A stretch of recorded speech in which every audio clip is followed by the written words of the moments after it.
I'm going to inspect and palpate Zoe's thoracic, lumbar, and sacral spinal processes.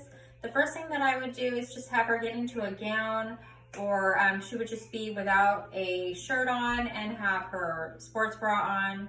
Go ahead and turn around. I would be looking for symmetry up here in the thoracic part of her back, and I would just check for any deformities, any swelling or redness or masses. And then I would check for any curvature of the spine. So go ahead and bend over real quick, touch your toes. So by doing that, I would look to make sure that there's a straight line going down her spine. It doesn't curve either to the left or the right. Go ahead and stand up.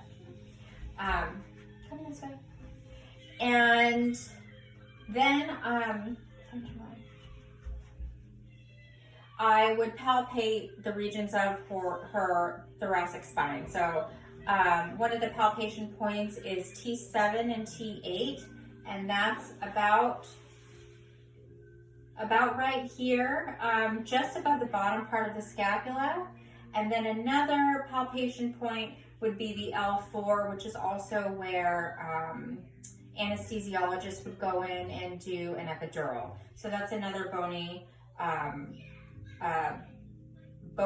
prominence of her spine that I would be able to palpate. Another thing I would do is assess her hips and make sure that they're symmetrical, so not one side being higher than the other. That could also be a sign of scoliosis if she had a curvature in her spine. And another thing that I would assess is for signs of kyphosis. So she'd have an excessive rounding of the back up here in the thoracic region.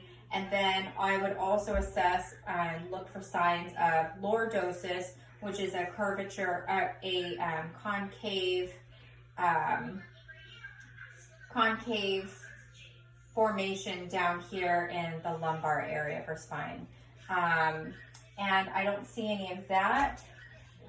The next thing I want to do is inspect the range of motion of her hips. So go ahead and stand and face the camera.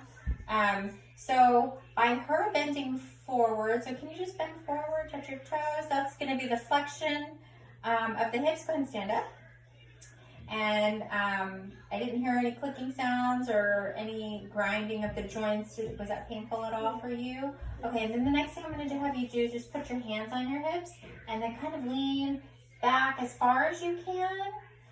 Okay, and so there is the extension of the hips. Did you have any pain? No extension in the pain. And now we're going to do a lateral flexion and extension of the hips. So go ahead and stand up nice and tall. And then I'm going to have you just bend over to the left and then stand up straight. Now bend over to the right and stand up straight.